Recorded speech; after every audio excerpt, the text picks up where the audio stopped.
Ouais Chacal, c'est Napoé qui est le marabout, j'espère que tu vas bien ma petite gueule, mais en tout cas pour ma part ça va super. Aujourd'hui Chacal, je suis vraiment content de te présenter un gameplay au Barrett 50 Cal, le Barrett 50 Cal original, le seul et l'unique de Code 4. Donc là ce sera un gameplay bien sûr sur Code 4 remasterisé, j'espère que ça vous fera plaisir et que vous aimerez. Maintenant moi, j'ai regardé des gameplays d'IW et j'ai regardé des gameplays de Code 4. J'ai préféré commencer avec Code 4 parce que je trouve que j'en avais quand même beaucoup parlé. Je sais pas si vous vous rappelez au niveau des quenelles et tout, l'Activision, ceci, cela. Les vidéos que je faisais vers mai comme ça, j'en avais vraiment beaucoup parlé. Donc voilà pourquoi je voulais en parler encore plus. Donc voilà pourquoi je voulais terminer le sujet assez rapidement avant de commencer Infinite Warfare. De toute manière, il y aura d'autres vidéos sur Infinite Warfare aussi, où je vous présenterai un gameplay et que j'essaierai de vous dire mes ressentis par rapport au jeu, tout simplement, par rapport au gameplay. Ce putain de téléphone de merde! Donc ouais, comme je vous le dis, c'est un gameplay bon. Ne vous demandez pas pourquoi le mec est aussi fort lorsqu'il joue, c'est tout simplement un très bon joueur sniper, voilà, dans ce gameplay. Donc ne vous demandez pas pourquoi, voilà, il est si fort que ça, d'accord? Maintenant, de ce que je peux percevoir de cette vidéo, de ce que je peux ressentir de ce gameplay, j'ai l'impression que Code 4 remasterisé est un tout petit peu moins fluide que le Code 4 original. Je sais pas pourquoi. Maintenant, c'est peut-être une impression ou quoi que ce soit. Ça veut pas dire que je n'aime pas le jeu ou quoi que ce soit. Je trouve que le jeu est très excitant. J'ai très envie d'y jouer. Ah ouais. Et voilà, c'est juste qu'en fait, je suis vraiment très content au niveau technique en fait, parce que moi c'est vraiment la technique qui m'importe le plus. Après bon, les graphismes, tout ça, c'est des choses secondaires pour moi.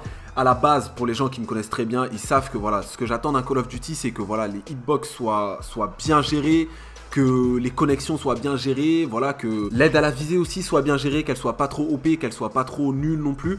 Vous voyez, donc il faut trouver un juste milieu pour ces côtés techniques. Et vraiment, moi, c'est ça qui m'importe à la base des bases, tu vois. Parce que quand le côté technique est bon, après, il ne tient qu'à nous de s'amuser dans le jeu, vous voyez. Parce que par exemple, si on tire sur quelqu'un et que la balle touche, on est récompensé par rapport à notre skill et automatiquement, on va avoir envie d'y rejouer. Voilà, vous voyez ce que je veux dire? Alors que si dans des jeux, par exemple, bon, je donnerai pas d'exemple, vous savez très bien quel jeu je déteste, malheureusement, qui ne répond pas à mes critères niveau technique. Si par exemple, vous tirez sur quelqu'un et que la balle ne le touche pas et que les hitbox, les hitmarkers sont complètement mal foutus, vous allez être très frustré de rater un kill alors que normalement, vous auriez dû l'avoir. Je sais pas si vous comprenez ce que je veux dire, mais en tout cas, pour moi, c'est très important ça, d'accord? Donc cet aspect technique, et au niveau de l'aspect technique, selon moi, selon ce que je vois, je suis content de l'aspect technique, déjà. Donc c'est une grosse partie, d'accord? Maintenant, le sniper, j'ai l'impression que le mode de visée avec le sniper a un petit peu changé. Après, j'ai pas joué au jeu, je peux pas vous donner trop d'informations parce que j'ai pas encore touché le jeu, malheureusement.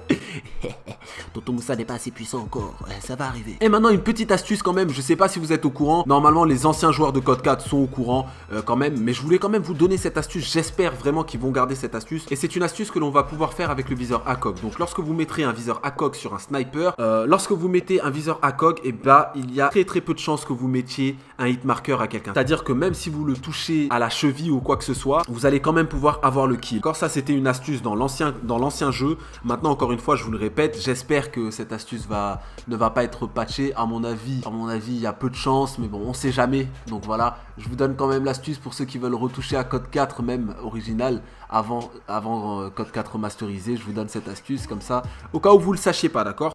Au cas où vous le saviez pas, d'accord? Vraiment, en voyant tous ces gameplays, je suis très excité à l'idée de Code 4 remasterisé, même un petit peu plus que Infinite Warfare. Bon, parce que Infinite Warfare, moi personnellement, j'ai kiffé.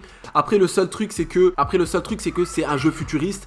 Et des jeux futuristes, on en a depuis 2 ans. Donc revoir un jeu remasterisé, un ancien jeu remasterisé, c'est normal que ça me donne encore plus envie d'y jouer que Infinite Warfare. C'est simple comme bonjour. Maintenant, Infinite Warfare, vous inquiétez pas, je vous donnerai ma critique bientôt au niveau du gameplay, au niveau du jeu, d'accord? Tout ce que je peux dire de ce jeu, c'est qu'on a beau parler, mais le jeu est très fluide. Donc par rapport à ça, moi, ce que je vois d'Infinite Warfare, le jeu est extrêmement fluide. Et donc vraiment, je pense que ça pourrait être un bon Call of Duty. À mon avis, ce sera même un Call of Duty que je vais kiffer, vraiment kiffer. Voilà, c'est tout ce que j'avais à vous dire les chacals. Je vous dis ciao et à la prochaine pour une nouvelle vidéo. Yes, I.